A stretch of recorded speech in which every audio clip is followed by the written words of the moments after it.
Halo semuanya, kenalin nama aku Cindy Valentina. Aku sebagai runner up 2 Muli Kota Metro tahun 2023. Sekarang kita lagi ada di klinik perawatan Santia Maria di Kota Metro.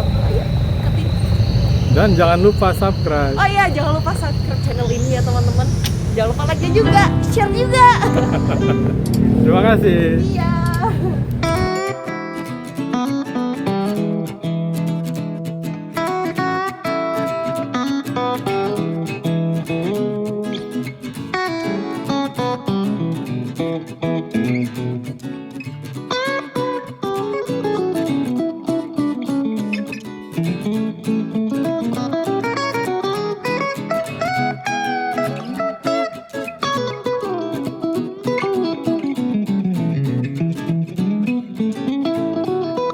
Ya, hari ini kita Heritage Night walking tour di Kota Metro.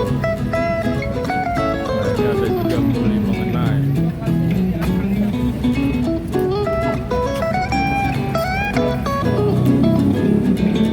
Selamat malam semuanya. Oke, baik. Perkenalkan, nama saya Dimas Setiawan. Saya di sini sebagai pendamping untuk acara Metro Night Walking Tour. Baik, untuk acara pada malam ini ya kita pertama ada beberapa objek sejarah. Yang pertama kita mengunjungi Rumah Informasi Sejarah Dr. Suwandi Kota Metro. Kemudian nanti kita menuju ke alun-alun kota atau Taman Merdeka. Kemudian nanti kita ke Menara Masjid Taqwa, Santa Maria, dan nanti yang terakhir kita disambut oleh live musik dari Kumpul G di Rumah Astirudana. Jadi untuk langsung saja ya, untuk perjalanan malam ini semoga diberi kelancaran dan diberi keberkahan. Berdoa untuk itu untuk semuanya, masing-masing kita berdoa. Berdoa mulai.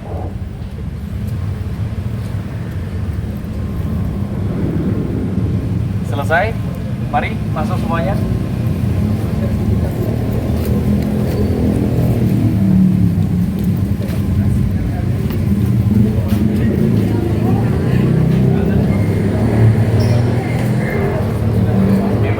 Masuk semuanya, nggak apa-apa.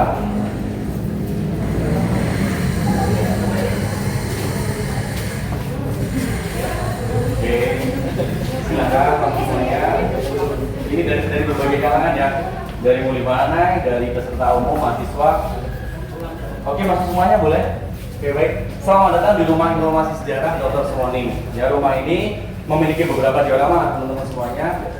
Diorama pertama atau ruang pertama menjelaskan terkait sejarahnya metro dari masa Belanda sampai metro hari ini. Kemudian nanti yang di ruang kedua menjelaskan terkait sejarahnya rumah ini. Dan kemudian nanti yang ketiga ada ruang studio mini, ya nanti bisa nonton. Oke, langsung saja. Yang pertama terkait metro pada masa kolonial. Ya, metro lahir atas dasar kolonisasi atau program dari Belanda. Kolonisasi adalah program dari Belanda untuk memindahkan masyarakat ya dari pulau yang banyak penduduk atau penduduk yang banyak, kemudian menuju ke tempat yang kurang padat. Tepatnya di Lampung itu memindahkan masyarakat Jawa itu ke daerah Lampung gitu. Oke, awal mula adanya, mohon maaf mas tinggi banget ya. Awal mula ya adanya kolonisasi itu akibat daripada kritikan Konrad Theodor van de Venter pada masa dulu 1900 itu pemerintah Hindia Belanda itu membuat kebijakan yang dimana tidak mensejahterakan pribumi ya. Kebijakan tersebut bisa dikatakan ya sangat menyedihkan ya bagi pribumi ya. Nama kebijakan tanah paksa dan lain-lain gitu. Kebijakan tersebut ternyata dikomen atau dikritik oleh aktivis dari Belanda juga, namanya Konrad Theodor van de Venter. Ya, kritikan tersebut dimuat dalam buku namanya buku E.N. Erasol atau buku Kehutang Kehormatan, dan kemudian dimasukkan dalam majalah namanya majalah The Geeks. Nah, itu isinya tentang kritikan-kritikan ya, kritikan masyarakat ya, kritikan Van de Venter untuk pemerintahan Hindia Belanda yang pada kali itu dipimpin oleh Ratu Wilhelmina. Dan kemudian kritikan tersebut didengarkan oleh Ratu Wilhelmina oleh pemerintah Hindia Belanda dan kemudian dibangun atau dibuat kebijakan baru namanya Trilogi Van Deventer atau Trias Etika atau politik etis. Nah, di dalamnya ada apa aja? Nah, di dalamnya itu membuat beberapa kebijakan. Yang pertama itu edukasi. Supaya apa? Supaya masyarakat Indonesia memiliki edukasi yang bagus dan bisa bersaing ke kancah internasional. Itu gambaran di depannya. Dan kemudian irigasi atau pengairan. Karena sistem komoditi Indonesia itu mayoritas pertanian dan perkebunan. Nah, maka dari itu irigasi atau pengairan sangatlah diutamakan. Kemudian yang terakhir kolonisasi atau migrasi. Nah, penting kolonisasi itu dibuat atau ada ketika masa kolonial 1935 sampai 1942. Ketika setelah kemerdekaan namanya transmigrasi atau migrasi. Nah, perpindahan penduduk fungsinya untuk apa sih? Perpindahan penduduk fungsinya untuk pemerataan pendudukan, ya, supaya yang di Jawa itu sama dengan yang di Lampung. Hutan dulu tuh Lampung itu merupakan hutan adat Buai, Unyi dan Buai Nuban. Nah, maka dari itu pemerintah Hindia Belanda berniatan untuk pemerataan penduduk.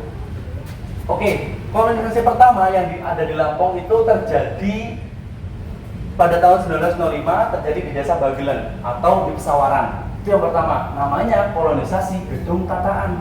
Nih, kolonisasi tersebut namanya fase percobaan. Dicoba dulu nih kolonisasinya, berhasil apa enggak? Alhamdulillah, dalam kolonisasi gedung tataan ini mengirimkan 155 kakak, itu berhasil. Ya, kemudian merambah lagi kolonisasi Wonosobo, masih dalam kolonisasi fase percobaan. 1920 ya dimulai kolonisasi Wonosobo, kemudian dua kolonisasi ini berhasil dan kemudian ditambahkan lagi namanya fase perluasan. Ya, ada lokasinya terletak di sebelah utara Teluk Betung, yaitu di kolonisasi Gedung Dalam, itu perkiraan di daerah Pekalongan, dan kemudian yang terakhir kolonisasi Sukadana. Metro lahir di kolonisasi Sukadana. Daerah-daerah daripada kolonisasi Sukadana itu meliputi Sukadana, Pekalongan, Gedung Dalam, kesini lagi ke Metro, kemudian ke Trimurjo. Kalau ke arah tengah lagi itu Gunung Sugi, Seputih, Kraman dan lain-lain gitu. Itu merupakan kolonisasi Sukadana. Kolonisasi Sukadana terjadi pada tahun 1935 sampai 1942. Direncanakan 10 tahun, 35 sampai 45. Nah, tapi 1942 Jepang masuk ke Indonesia, makanya digagalkan. Pusat daripada kolonisasi ini pada awalnya 1935 pusatnya itu di daerah Trimurjo, di Bedeng 1. Ya, walaupun dalam majalah Belanda menjelaskan Metro adalah nantinya akan menjadi pusat kolonisasi, tapi pada tahun 1935 itu belum siap gitu. Maka dari itu sementara 1935 itu awal mula daripada kolonisasi Sukadana itu terjadi itu pusatnya di daerah Trimurjo. Kemudian pada 9 Juni 1937, 2 tahun selang, dipindahkan dari Trimurjo dipindahkan ke Metro. Nah, pemindahan tersebut bertepatan pada 9 Juni 1937, bertepatan pada hari jadi kota Metro, seperti itu. Jadi itu ya sejarahnya kenapa kok Metro kok 9 Juni awal ulang tahunnya gitu, karena pemindahan daripada ibu kota kolonisasi dari Trimurjo ke Metro 9 Juni 1937. Kemudian Metro, oke. Metro itu dari bahasa apa? Teman-teman ada yang tahu belum?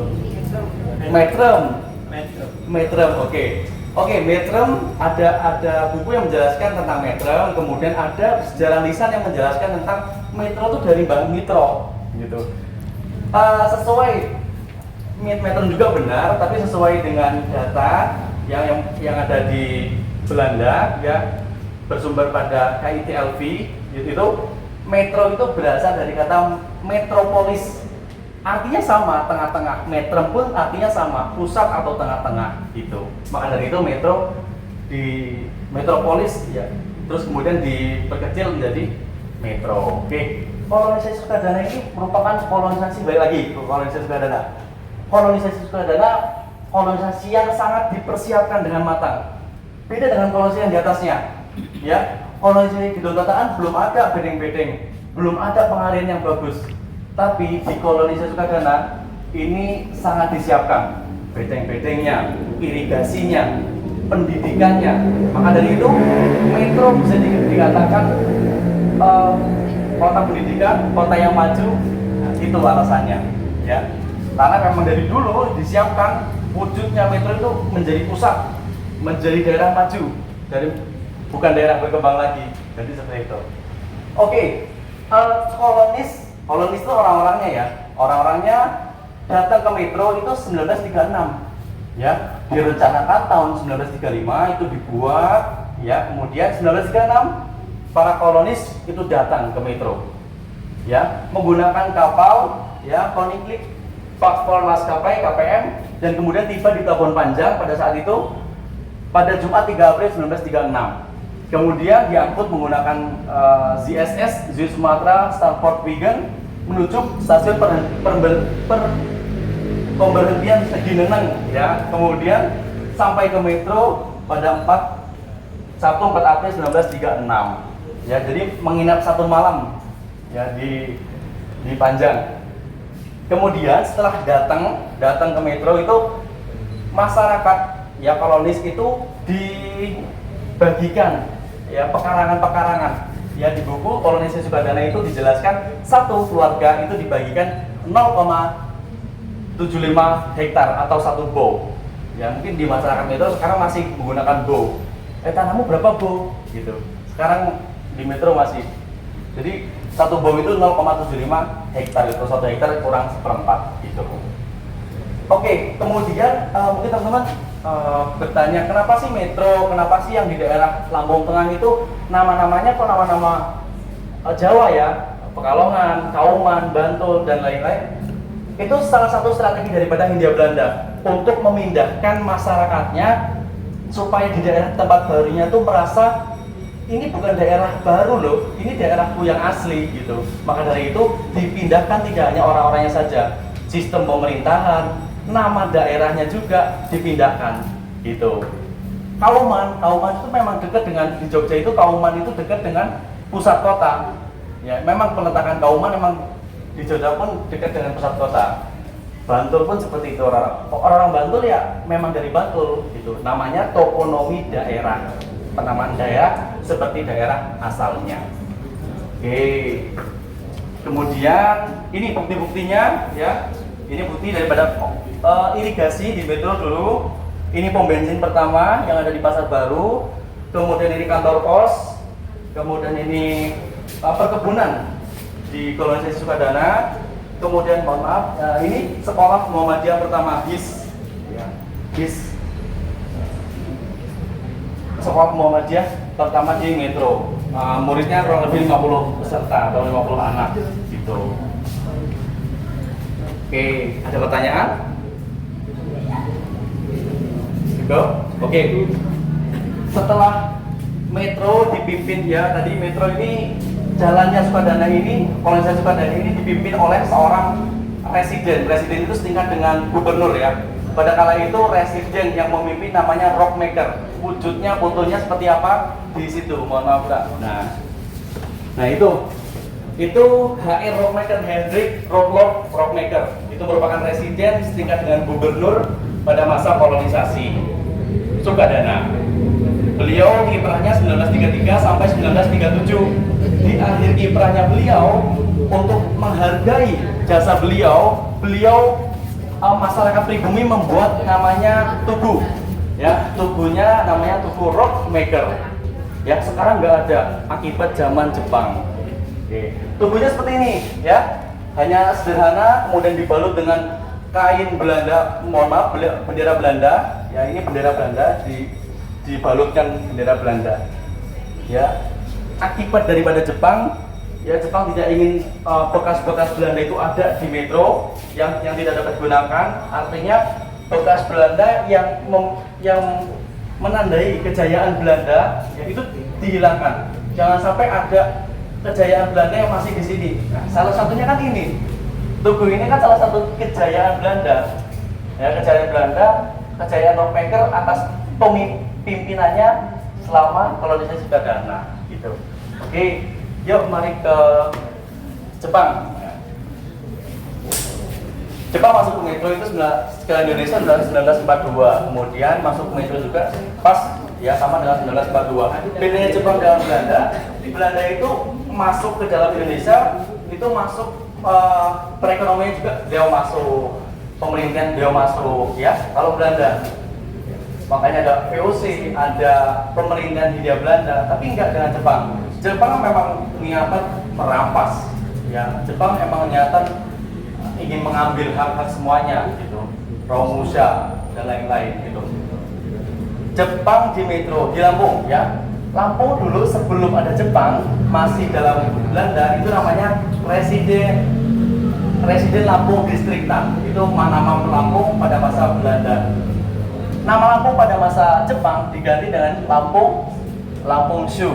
Lampung-shu di bawahnya terdapat Teluk Betung Ken, Metro Ken, dan Kota Bumi Ken. Gitu. Dan kemudian bawahnya ada Gunso. Gunso itu setingkat dengan bawahnya lagi camat, dan kemudian kecamatan RT RW gitu. Ya, dulu namanya kalau RT RW di masa Jepang itu Tonari Bumi. Ya, teman-teman bisa searching namanya Tonari Bumi masa RT RW setingkat RT di masa Jepang. Oke, untuk masa Jepang tidak banyak narasinya. Di metro karena fokusnya Jepang itu ingin merampas dan ingin menguasai metro ya. Pada masa dulu bangunan-bangunan yang tidak digunakan oleh Jepang itu dijadikan pertama barak ya. Ya, bangunan-bangunannya mengapa ini tidak dihancurkan? Ini dulu sebagai barak atau gudang. Sama halnya dengan Santa Maria. Santa Maria pun menjadi barak atau gudang. Kemudian bangunan-bangunan yang menandakan kejayaan dihancurkan, tugu Rockmaker dihancurkan, tugu-tugu yang lainnya menandakan kejayaan Belanda itu ditiadakan. Nah, ini gambar pribumi yang sedang membabat rumput ya di taman metro, di alun-alun kota atau alun-alun pengawasan. Di tengah-tengahnya itu dulu ada pohon, jenisnya pohon kedawung, tingginya di berdiameter 2 meter, tingginya kurang lebih 40 meter. Ini sebagai menara pantau masyarakat Jepang atau bangsa Jepang untuk memantau. Jadi seperti itu. Masa Jepang juga di klinik Santa Maria itu sungguh cukup menyedihkan oleh pimpinan klinik Santa Maria namanya M. Nailan, Pastor M. Nailan. Di buku kolonisasi Sukadana itu dijabarkan suster-susternya itu ada yang dipenjarakan, ada yang diculik dan dipenjarakan. Ya, itu di daerah Teluk Betung, Kota Bumi, dan kemudian yang paling jauh di Bengkulu, gitu. Kemudian lanjut yuk supaya tidak terlalu malam. Nah, ini masa agresi militer 2 setelah Jepang kembali lagi ke daerahnya karena dibom, ya, bom Hiroshima dan Nagasaki. Kemudian Belanda membawa pasukan, ya, itu ingin memasuki metro kembali ya dengan serangan. Jepang masuk ke metro itu sama dengan Jepang yang sebelumnya. Belanda yang masuk ke metro itu sama dengan Belanda masuk sebelumnya dengan lewat panjang, kemudian mereka menyebar. Mana sih dulu jajahan saya yang sempat saya jajah? Kalianda, Kota Bumi, Teluk Betung, metro. Itu dikembalikan lagi, itu datangi lagi. Untuk apa? Untuk dikembalikan. Ini dulu jajahan saya, ini dulu punya saya gitu. Jadi mereka datang lagi 3 Januari 1949 ya, masuk metro melalui Tegeneneng. Ya, untuk penyerangan pertama kemungkinan 1 Januari itu digagalkan. Karena apa? Karena jembatan Tegeneneng yang di samping itu dihancurkan oleh pasukan 223 dipimpin oleh Letkol Borussia, ya, itu dihancurkan. Teman-teman kalau mau ke Bandar Lampung, samping di jembatan Tegeneneng itu ada bekas jembatan di ujung sama ujung, yang sisanya ujung sama ujung doang. Itu bekas rusak atau hancur. Karena dihancurkan.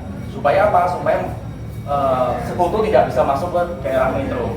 Tapi itu serangan kedua 3 Januari 1949 itu berhasil masuk ke metro. dan melaksanakan pertempuran di daerah pertempuran sana ya, dan menewaskan pahlawan Indonesia. Kemudian untuk mengenang jasanya TNI Angkatan Darat itu membuat patung yang patungnya masih ada sampai saat ini. Oke, kemudian ini teman-teman semuanya gambaran Metro masa dulu ya. Jadi Metro benar tadi, Metro merupakan kebuayan ya. Metro merupakan daerah kebuayan, buaya Lumban, buaya Unyi ya, hutan adat, kemudian diberikan oleh masyarakat kolonis. Ini kamu tak kasih untuk hidup, silakan. Nah ini hutan-hutannya. Metro dulu hutan full dan kemudian dirombak, dibabat menjadi pemukiman-pemukiman. Di rumah Astri Medana ada pemukiman 28 ya, dulu pemukiman 28 seperti itu bentuknya ya, tidak seramai sekarang. Oke, ini gambaran masyarakat kolonis yang membabat alas ya. Ini kunjungan pejabat setelah pembabatan alas ini di Bedeng 1 di Trimurjo. Oke, ini irigasinya. Ini masyarakat kolonisnya seperti ini. Ini pohon gedawong yang saya maksud tadi yang di tengah-tengah taman. Ini prosesi peresmian Tugu Rockmaker. Ya, ini diduga Tugu Rockmaker itu berada di antara lampu merah taman. Kalau ke kanan itu ke Polres, ya, itu di tengah-tengahnya dugaan. Nah ini Rockmaker sedang memantau perkembangan kolonisasi. Oke, ada pertanyaan? Kecepatan enggak? Enggak ya? Oke, baik. Sudah? Oke, baik. Setelah ini kita ke ruangan samping ya, untuk mari.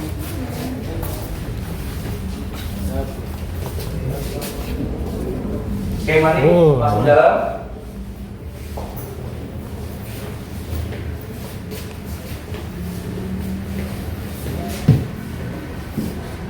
Mari masuk dalam lagi. Sambil duduk juga nggak apa-apa. Oke. Kunjungan malam agak sepi ya. Kalau pagi tuh ramai biasanya anak-anak SD, SMP, SMA ramai. Kalau malam hening. Oke, baik. Selamat datang di ruangan kedua rumah ini ya. Ruangan dua rumah ini menjelaskan terkait sejarahnya rumah ini. Ini rumah siapa sih? Ini rumah apa? Nah, oke teman-teman semua ya. Ini merupakan rumah dinas dokter, yang dimana dokter yang pertama kali di sini itu dinasnya di Klinik Santa Maria. Jadi pulangnya ke sini, dinasnya di sini Santa Maria. Nah, latar belakang dibuatkan rumah dinas ini karena dulu ya pada masa pasca kolonisasi itu kolonis orang-orang itu memiliki beberapa penyakit yang unik dan mungkin pada masa itu tidak ada obatnya ya selain medis yang kuat. Malaria, disentri, kemudian TBC dan lain-lain. Nah, dulu kan masih dengan kina, dengan tumbuhan-tumbuhan yang sangat sederhana. Maka dari itu, berhubung Katolik, orang Katolik itu mempunyai misi, namanya Rome's Catholic Misi. Salah satunya pembuatan rumah sakit. Nah, maka dari itu, para misi Katolik itu membuat rumah sakit, namanya Rumah Sakit Santa Maria. Untuk dibuat rumah sakit pasti harus ada dokternya, dan apabila ada dokternya seharusnya ada rumah tinggalnya gitu. Maka dari itu pemerintah Hindia Belanda membuatkan rumah dinas dokter yang berada di tengah-tengah pusat kolonisasi. Nah, Dr. Swoning itu dari kata, mungkin teman-teman Dr. Swoning ini punya Pak Swoning ya. Nah, bukan. Dr. Swoning itu dari kata Swoning ya, Woning itu artinya dalam bahasa Belanda itu kediaman atau rumah. Jadi Dr. Swoning itu kediaman dokter, ya. Gabriel Swoning, kediaman Gabriel, gitu contohnya seperti itu. Jadi bukan punya Pak Swoning. Dokter yang pertama kali di sini itu Mas Sumarno Hadiwinoto. Hadi Winoto. Ya. Untuk sejarahnya pembangunan rumah ini itu melalui surat kabar tinggi Koran yang turun pada 9 Maret ya, pada tahun 1939 itu mewartakan tentang pembangunan rumah dokter yang ada di pusat kolonisasi. Kemudian turun lagi 13 April surat Daily Koran mewartakan tentang pengangkatan dokter yang akan dinas di sini. Namanya Mas Sumarno Hadiwinoto. Kemudian pembangunannya dimulai pada 9 sampai 13 Juni berdasarkan surat Indiscoran dan Batavia Newsblad mewartakan tentang telah dimulainya pembangunan rumah ini. Jadi dibangun pada 9, 3 dan 13 Juni, kemudian selesai diperkirakan dan benar itu Februari tahun 1940. Setelah 1940 dibangun, ini rumah pertama kali difoto itu rumah aslinya teman-teman semua. Itu rumah aslinya. Belum ada atapnya, kemudian atap atasnya belum ada terasnya, mohon maaf. Kemudian atap atasnya masih benar-benar ori. Belum ada perubahan, belum ada pemugaran, itu asli. Itu 1940 difoto oleh ini Jan van der Valk. Jan van der Valk ini fotografer dari Belanda.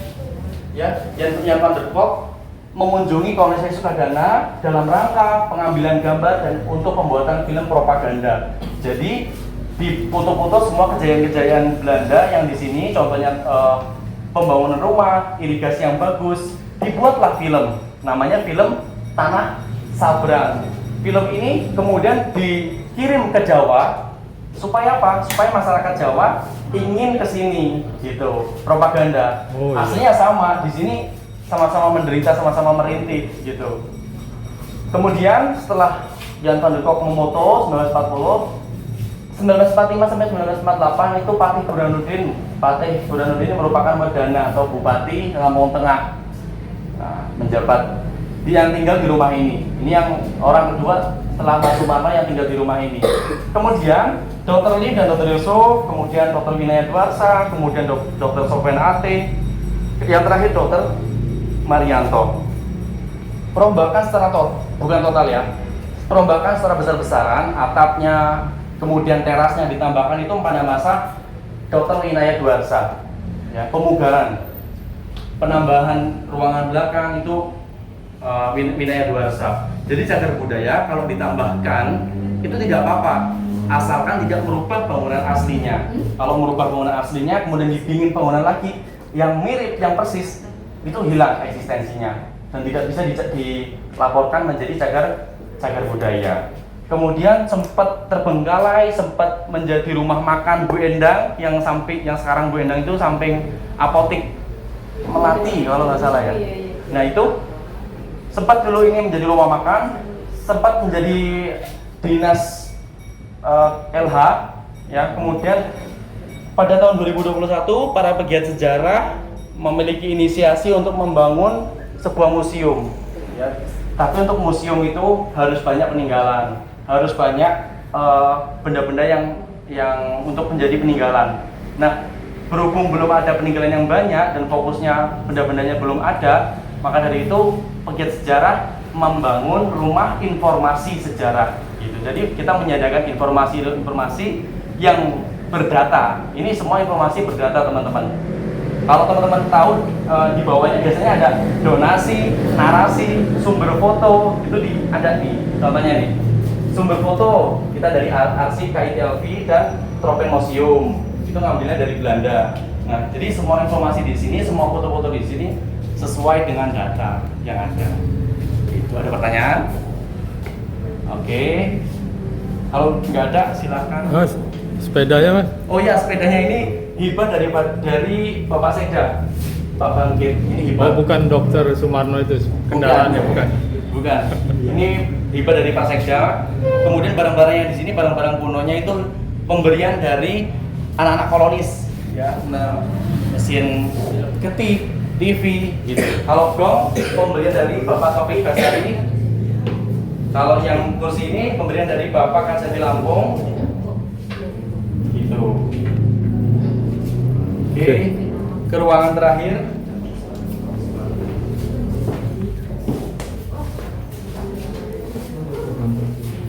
Oke. Ruangan terakhir di sini merupakan ini ruangan terakhir di rumah ini ya, teman-teman. Ruangan terakhir di rumah ini dugaan dulu sebagai kamar mandi atau ruangan benar-benar ruang terakhir. Bisa dilihat dengan keramiknya berbeda dengan yang di depan. Ya, keramiknya berbeda dan kemudian ini masih asli. Kalau ini enggak, ini udah ini sabar. Nah, yang di belakang itu udah bangunan baru. Jadi ini batu alam terakhir pada masa Bapak Dr. Winaya, ditambahkan bangunan baru, mungkin keluarganya banyak ya. Ruang-ruangannya, kamar-kamarnya harus tambahkan. Kamar mandi pun masih bangunan baru. Dan kemudian kita ada kolaborasi dengan Paguyuban Antelria Metro untuk meramaikan cagar budaya, ya namanya potret, ya, kolaborasi komunitas. Ya. Kemudian ini pemberian mesin pemutar film sound pemutar film, dan kemudian ya di sini seperti ini ya, ini masih asli. Ini Prasasti Metro menjadi kota administratif setelah 1987 gitu. Oke, cukup, kita beralih ke karena setelahnya. Kita setelah ini ke taman ya, ke taman, nanti ke Santa Maria, baru nanti yang terakhir kita bersantai di Asisten Wedana. Mari. Minum dulu.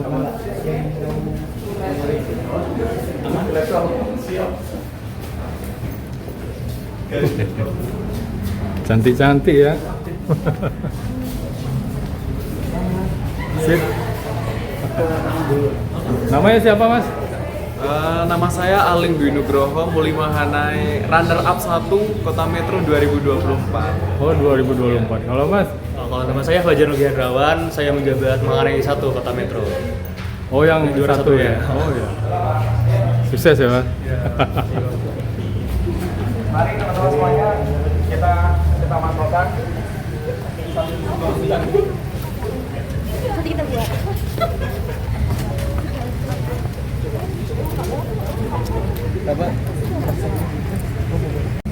Nah ini peserta Heritage Night Tour. Ya. Nah ini penggagasnya nih, Mr. Adit.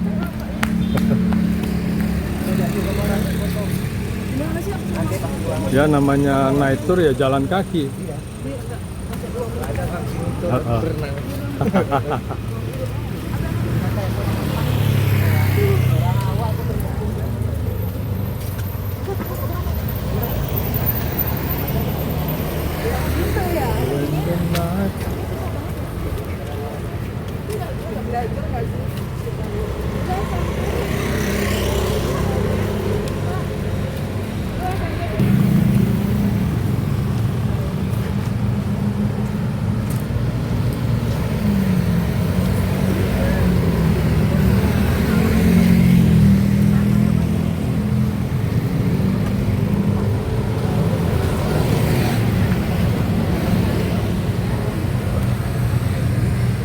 Nah ini adalah rumah sakit Ayani RSUD Kota Metro.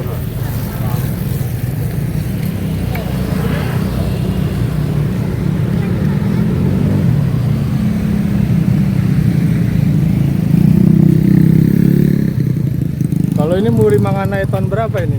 Kita jadi sejarah. Oh ahli sejarah, kirain Muri Manganai juga. Oh, apa mahasiswa sejarah ya? Iya. Oh dari mana, mahasiswa mana? Kita Metro. Oh hidup mau dia? Tingkatnya Kak Dimas. Oh ada tingkatnya Kak Dimas. Oh iya mantap. Berarti calon guru ya? Amin. Calon guru ya.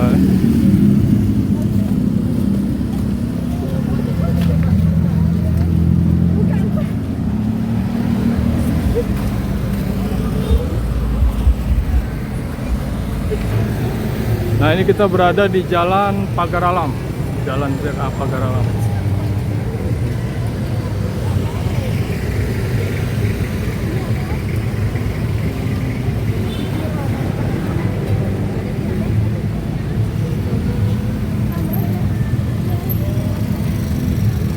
Nyebrang dulu.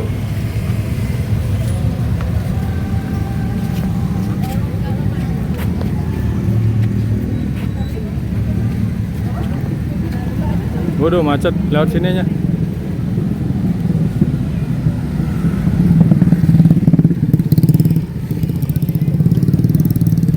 Ya, ada tali, tali. Iya.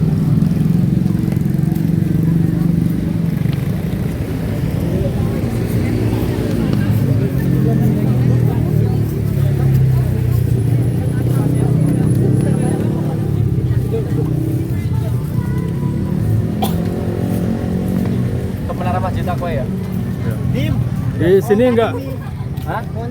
Iya, di situ pohonnya ya. enggak dijelasin Pohon lagi. kedawung Ah, di tengah-tengah. Ya. Itu udah beberapa berganti ya. Ada namanya Tugu Metrem dulu. Kemudian diganti sekarang Tugu yang ini. ini kita sekarang berada di Taman Merdeka Metro. Alun-alun Kota Metro.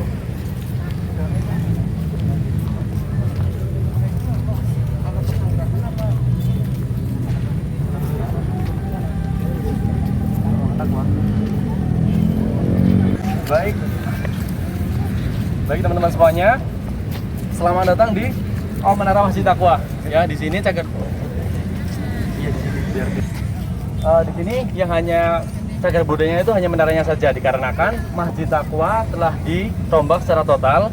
Ya, perombakan secara total itu dan berkala itu ada fotonya di Rumah Asisten Medana. Itu ada beberapa, ada 5 kalau nggak salah diperombak. Dan kemudian yang tetap kokoh dan utuh itu hanya menaranya saja. Maka dari itu menaranya yang masih tetap menjadi cagar budaya. Karena daripada cagar budaya itu 50 tahun ya teman-teman, 50 tahun dan memiliki fungsi tersendiri ya. Menara ini dibangun pada tanggal 21 Juli 1967. Tahunnya sama, bertepatan pada pembuatan atau pembangunan rumah sakit Ahmad Yani. Kemudian fungsi daripada menara ini yang pertama menjadi simbol bahwasanya kejayaan Islam di Kota Metro sangatlah besar ya. Dan kemudian yang kedua, fungsinya untuk meletak pengeras suara. Yang di atas itu teman-teman bisa lihat itu ada toa atau pengeras suara daripada Masjid Taqwa ini gitu. Pembangunan menara Taqwa dan Masjid Taqwa yang dulu ya, bukan yang sekarang, itu atas dasar swadaya itu gotong royong daripada masyarakat Kota Metro. Ya, dan kemudian untuk pemugaran, untuk penambahan arsitektur itu yang perisai itu tambahannya. Kalau yang aslinya itu yang hijaunya cerah. Ya, yang hanya menaranya saja itu asli, tapi untuk penambahan sampingnya perisai-perisai itu tambahan. Cagar budaya kalau ditambahkan tidak apa-apa, tapi tidak dihilangkan bentuk aslinya seperti itu. Nah,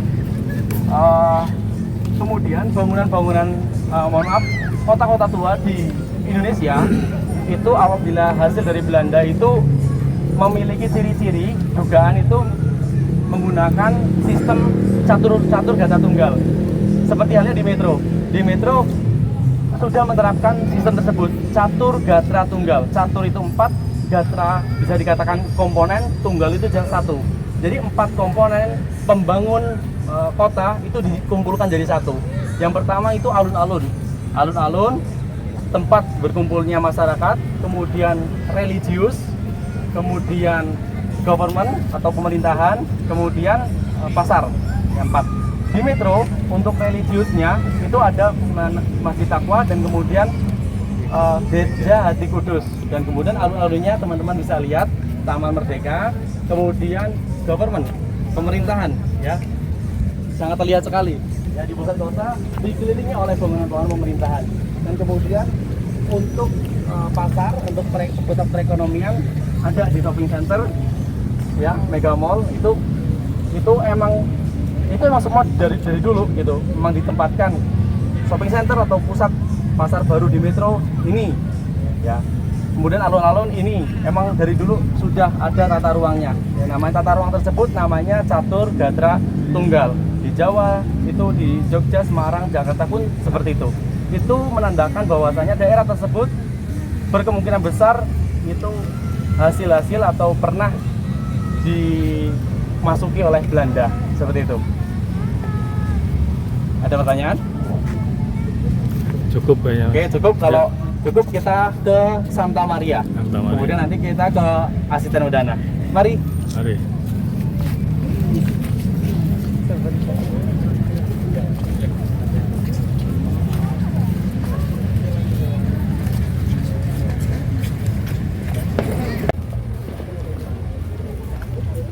Ya teman-teman, kita berada di Taman Kota Metro, atau kalau di Jawa namanya alun-alun.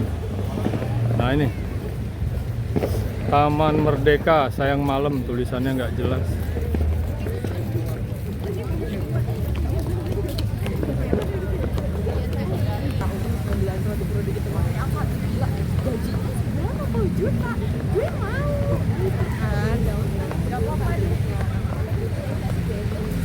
Ini kita masih di Taman Merdeka, Kota Metro. Kira-kira 50 tahun akan datang kayak mana Mitra ya? Oh, pasti banyak berubah. Nah ini ada Bapak Satpol PP.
Klinik Pratama Rawat Inap Santa Maria Metro.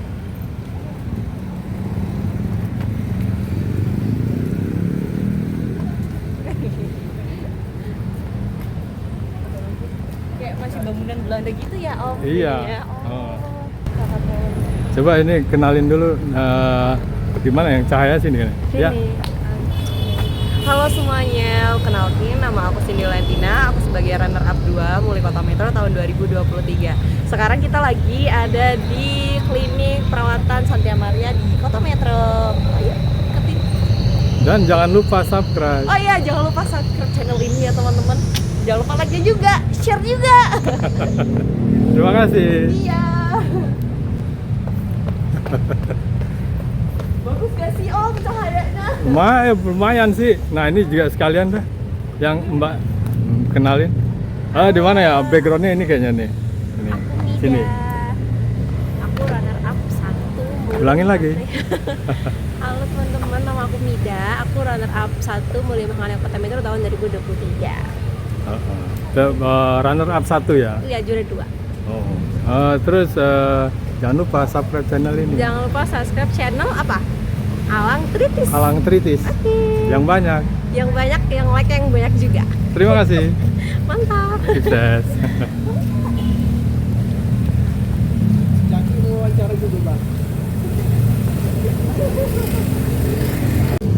Oke teman-teman, kita sekarang berada di mini museum Santa Maria. Nggak apa-apa sih. Ini mulai mengenai tahun berapa yang ini? 23. Kok tahu Om? Oh iya kelihatan sih. Duh. Ruang sholat, ada itu ruang sholat.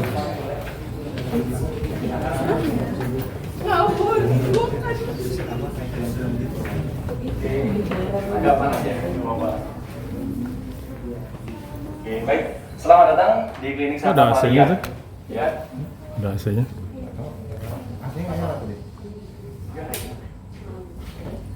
Nggak nyala Pak ya? AC nggak nyala ya? AC. Bentar aja ya. Oke, baik, selamat datang di klinik Santa Maria atau Rumah Sakit Santa Maria. Rumah sakit ini merupakan rumah sakit pertama dan tertua di Kota Metro atau di Metro. Rumah sakit yang lainnya belum ada, ini yang sudah ada. Ini rumah sakit kolonisasi. Rumah sakit ini dulu namanya Stein Elizabeth yang kemudian berganti nama menjadi Santa Maria. Rumah sakit ini merupakan Rooms Katolik Misi atau misi-misi Katolik, dan kemudian yang tadi saya jelaskan, kemudian didirikannya rumah sakit ini karena wabah penyakit yang lumayan banyak setelah pasca kolonisasi pada tahun 1938 sampai 1942. Rumah sakit ini didirikan tahun 1938 ya, bertepat. Dan kemudian rumah sakit ini didirikan kedua setelah misi Katolik. Jadi misi Katolik di Lampung itu dua kali pembangunan rumah sakit. Yang pertama di Teluk Betung 1937, kemudian nanti 1938 di Metro. Karena memang dulu sangat banyak penyakit ya, wabah disentri melanda, dibangunlah zat-zat sebagai tempat perawatan gitu. Ya. Kemudian tadi merupakan rumah ini dinasnya dokternya, Dr. Sumarno Hadiminoto, dinasnya di sini. Ya, di belakang dulu menjadi rumah sakitnya, di depan menjadi balai kesehatannya atau dinas kesehatannya. Gitu. Yang lahir di sini pasti dicatat. Pencatatan di sini, pengecekan di sini sangat bagus, ya. Dan kemudian pada masa Jepang tadi saya jelaskan rumah sakit ini sangat menyedihkan ya.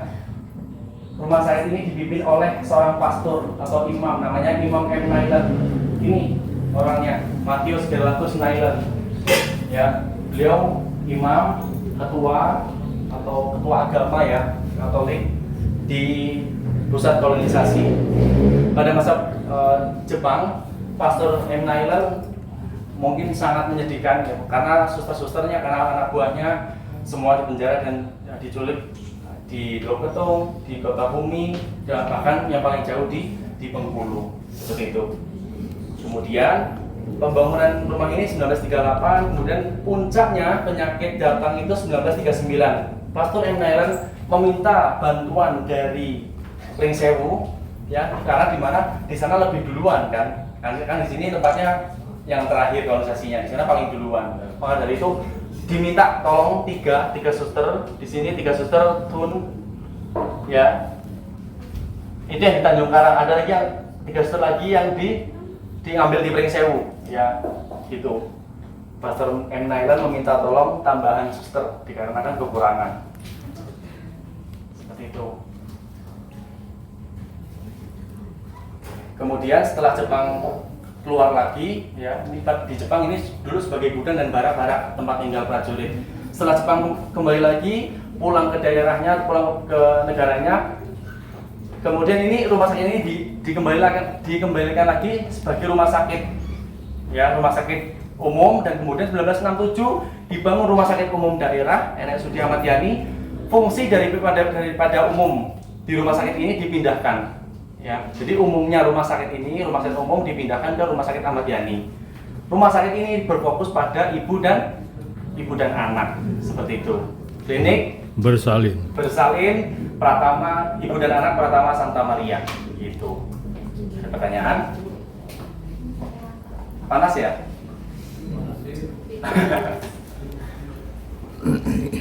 Oke. Samping masih tempat aula. Ini bangunannya masih asli ya. Konvensium. Nah, ini alat-alatnya masih asli. Ya, dulu masih sangat sederhana, suntikan aja nggak sekali dipakai terus buang, nggak. Ini seperti suntikannya, alat-alatnya dibantuan situ untuk disterilkan, kemudian bisa dipakai kembali.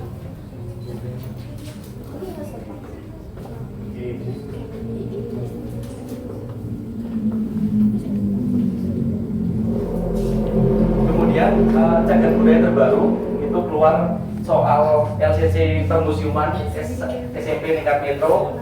Cagar budaya terbaru saya juga baru tahu itu sepeda suster yang di sana. Ya, sepeda suster yang digunakan oleh suster Belanda untuk menjemput bola atau menemui kolonis-kolonis yang sakit yang tidak sempat atau tidak kuat untuk ke rumah sakit, susternya yang ke sana. Susternya namanya Ludana ya. Ludana ya, susternya orang Belanda tapi sangat cinta dengan Indonesia. Saya hidup dan untuk Indonesia, itu ada bacaannya di sini. Diresmikan cagar budaya tahun 2022. Tuh, dia mengabdi untuk Indonesia ya, masyarakat Indonesia. Ya.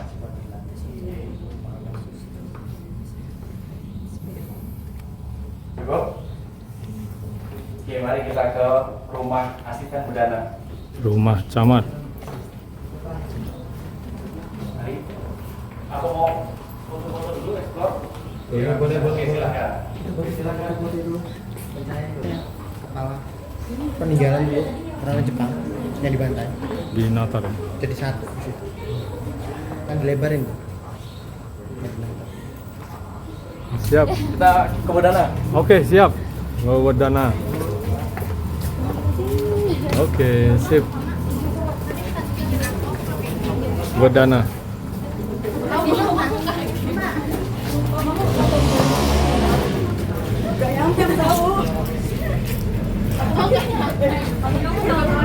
Ya, kita baru saja selesai dari Museum Mini Santa Maria.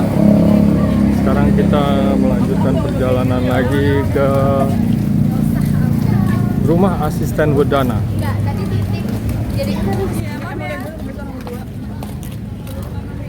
Tinggal nyebrang.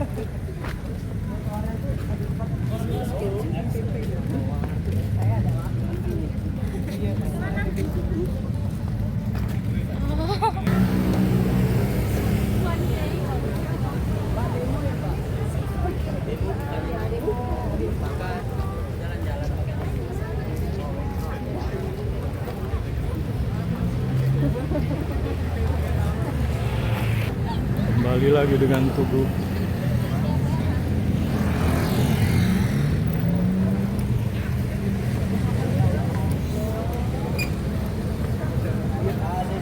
Kasih jalan.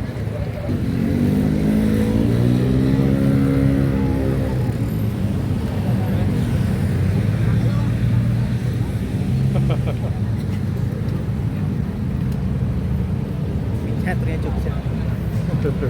Angkringan. Iya. Gedung Sesat Agung Rumi Saiwawai, atau dulunya Gedung Wanita, sekarang gedungnya namanya itu.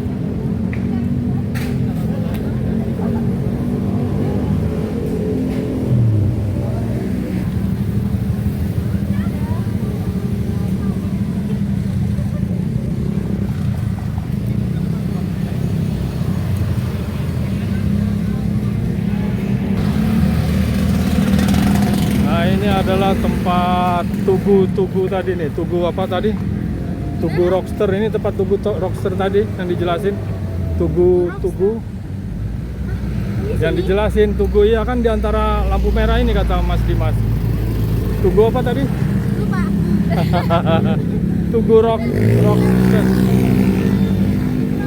Iya, yang dia sebagai Luar negeri ya katanya. oh iya. Nah, kita berada di rumah asisten Wedana Space. Welcome to Wedana Space.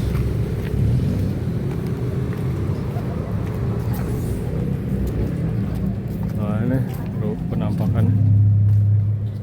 Kayaknya sepertinya lagi ada musik nih, live musik.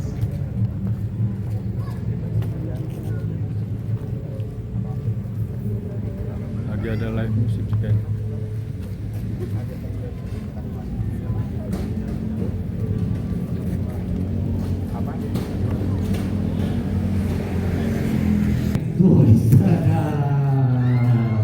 Heritage World Night. Oke, baik teman-teman semuanya, selamat datang di rumah asisten Budana. Kedengaran nggak? Kedengaran kedengeran ya, walaupun Ayo teman-teman yang hadir boleh terakhir itu ada di rumah asisten media. Benar ya Dimas ya? Ya, itu dari startnya tadi dari rumah informasi sejarah. Dan ini kebetulan kita juga kedatangan narasumbernya. Untuk guide-nya, tour Ya, guide-nya. Ini tour guide-nya ada guide-nya. Dimas. Ini di sini ada Mas Dimas. Mungkin Mas Dimas bisa menerangkan Oh ya. apa maksud dan Ya, tujuan boleh dari Dim, silakan Dim, silakan. Ya. Baik. Terima kasih atas waktunya. Jadi biar teman-teman ini yang belum tahu kegiatan ini biar bisa disampaikan. Oke, siap. Ya. Baik, Ya. teman-teman semuanya, dari mana Kumpul G ya? Ya, ini Oh, kita luar Kumpul biasa G. udah bikin acara yang sangat ramai. Oke, baik teman-teman semuanya, di sini saya mewakili teman-teman dari Walking Tour, History Walking Tour. Malam ini melaksanakan kegiatan Metro Night Walking Tour. Jadi teman-teman ini barusan datang itu melaksanakan tour di satu cagar budaya, nanti berpindah-pindah. Tadi kita awalnya di rumah sejarah ya, rumah informasi sejarah Dr. Suwoni Kota Metro, terus kemudian kita ke Taman Kota, ke Menara Masjid Taqwa, tadi kita main juga ke Klinik Santa Maria, dan yang terakhir rumah sejarah yang menyediakan ruang publik bagi masyarakat Kota Metro, yaitu rumah asisten Medana yang sampai saat ini masih eksis. Nah, terus kemudian sekaligus ya, oke, sekaligus oke, rumah ini merupakan rumah asisten Medana teman-teman semuanya.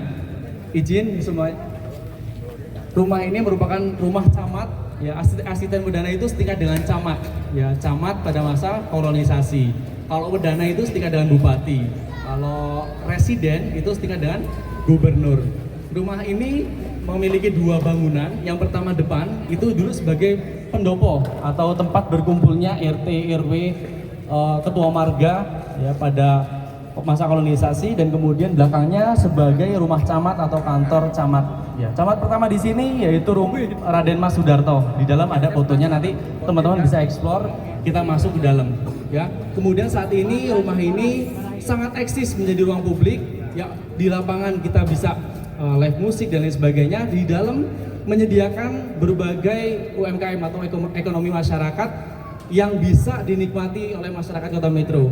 Ya, ada permainan biliar ya, Bang ya. Biliar, kemudian kita ada kopi, ada makanan berat juga, nasi raos dan lain-lain. Kita nanti explore ke dalam. Baik. Jadi seperti itu Kak, kegiatan kita malam ini, dan insya Allah ini akan berlanjut gitu. Ya, jadi teman-teman coba sambil didengar ini. Jadi kalau rumah asisten Medana itu setara dengan camat. Camat. Jadi kalau di atasnya lagi dengan camatnya Wedana itu setara dengan Bupati. Oh, bupati. Ya, Bupati atau wali kota lah sekarang ya lah ya. Dan di atasnya lagi itulah namanya residen. Jadi residennya namanya Rockmaker masa dulu ya. Nah, itu setara dengan gubernurnya. Ya, jadi buat teman-teman semuanya. Dan sekarang mau tanya nih Dim, gelaran kegiatan ini itu emang rutinitas atau emang seperti apa nih? Kalau siangnya walking tournya alhamdulillah sudah rutin, tapi kalau untuk naiknya, untuk malamnya, kita malam ini pertama kali perdana, dan alhamdulillah cukup ramai dan cukup antusias tuh semuanya. Dan kemudian kita kedatangan juga Muli Mahanai Kota Metro. Dari Kota Metro ya. Luar biasa. Ya, terima kasih ya Dim ya. Silakan untuk teman-teman bisa explore ke dalam langsung. Nanti ditemenin oleh Dimas. Dan buat teman-teman yang sudah siap? Oh, sudah. Ternyata sudah siap, oh. Dan untuk teman-teman beserta rombongan silakan masuk dulu. Nanti Ya, setelah bisa. selesai silakan untuk melihat acara Ya, kita bisa juga. menikmati kegiatan hari ini. Jadi buat teman-teman semua yang mau ikutan teman-teman seperti ini itu bisa langsung hubungi dari tadi Mas Dimas. Mas Dimas. Ya, mau ikutan tur sensasinya lah ya. Ya, mari, silakan masuk. Malam itu dari ya langsung. Baik teman-teman semuanya, selamat datang di rumah asisten Medana atau rumah camat pada masa kolonisasi. Ya, rumah ini dibangun perkirakan tahun 1936 atau 1937, tapi peresmiannya itu tahun 1937, bertepatan pada pindahnya Metro dari Trimurjo ke Metro, pindahnya ibu kota dari Trimurjo ke Metro. Jadi pada hari itu, Rabu 9 Juni 1937 itu hari yang cukup bersejarah bagi masyarakat Kota Metro. Yang pertama, Rockmaker setingkat dengan gubernur itu bermain atau berkunjung ke kolonisasi ini ya. Itu dulu malamnya menginap di Pesanggerahan Hans. Itu terletak di sebelah timur alun-alun. Berkemungkinan sekarang sebagai Bang Lampungnya ya. Bang Lampung sebelah timur alun-alun, dan kemudian jam 10-nya itu meresmikan tubuh Rockmaker, dan kemudian siangnya itu bermain di rumah ini sekaligus meresmikan Metro sebagai ibu kota kolonisasi. Dan kemudian ini ruangan kantornya dan tempat tinggalnya. Yang di depan itu ya, itu sebagai pendopo. Dulu tidak ada dinding-dindingnya. Ya dulu hanya tiang-tiangnya saja gitu. Kayak sanggar seni gitu. Di sini ada biliar, kalau teman-teman mau main di sini. Kemudian di sini ada berbagai tenan-tenan makanan. Ya, di samping-sampingnya ada barbershop juga. Sekalian promosi ya. Oke, kemudian foto-foto di sini. Ini masih lama yang tadi saya jelaskan nih. Ini deretan pemukiman kolonis Bedeng 28 sekarang ramainya seperti itu, dulu seperti ini gitu loh ya. Dulu gubuk-gubuk, kemudian memang hutan adat ya. Dan kemudian ini para kolonis sedang menebang pohon. Ini pejabat yang sedang mengunjungi kolonisasi di Bedeng 1 Trimurjo ya, pejabatnya ya. Ini yang para kolonis sedang bekerja motor rumput di alun-alun. Kolonis sedang dirawat di rumah sakit misi ya. Kemudian ini kediaman rumah dokter Swaning dulu seperti ini gambarnya, kelihatan nggak? Kelihatan ya. Kemudian ini rumah dinas pejabat aspiran controller. Ini rumahnya sekarang rumah ketua DPRD samping Pertiwi, diduga di situ. Ini rumah asisten Medana ya. Ini pendoponya teman-teman. Ini ya, ini pendoponya. Sekarang kita di sini di belakangnya ya. Terus samping sebelah sini ya, yang sekarang menjadi gedung sesat atau gedung wanita. Ini bangunannya seperti ini dulu ya, rumah asisten Medana. Kemudian ini gambar asli, bukan tadi kan lukisan. Ini asli Hendrik Rockmaker atau Residen Lampung pada masa 1933 sampai 1937. Kemudian ini line up gambaran ya metro, pada udah ada gambarannya sendiri ya, alun-alun, pasar. Kemudian memang sudah disiapkan. Situ juga udah jelas Mas Dimas. Ya, udah ya. Kemudian ini arak-arakan pesta rakyat setelah di tengah hari, berarti kan di siang, setelah peresmian asisten Medana dan peresmian metro menjadi ibu kota kolonisasi. Ini arak-arakannya kayak menyambut gitu. Memang ya wajar ketika 9 Juni langsung pawai ya. Memang harus ya, bukan harus ya, memang dimeriahkan sangat meriah ya oleh masyarakat Kota Metro sampai detik ini gitu. Ini rombongan residen dan Sri Sultan Hamengkubuwono ke-8 yang berkunjung ke rumah asisten Medana. Dan kemudian ini asisten Medananya ya, Raden Mas Sudarto yang tadi saya jelaskan di depan. Ini orangnya. Tapi kalau Mas Sumarno ini sangat rahasia sekali, nggak tahu orangnya kayak mana, sekarang keluarganya seperti apa, tidak pernah berkunjung kembali ke rumah itu. Tapi kalau Bapak Winaya Dwarsa, Bapak Lim, Bapak Yusuf, itu anak-anaknya kesini. Kemarin yang terakhir anak angkat Bapak Yusuf main ke situ. Ya beliau beberapa tahun, 2 tahun kemarin setelah pensiun. Oke, ini sekolah Muhammadiyah pertama. Ya ini masa ke masa.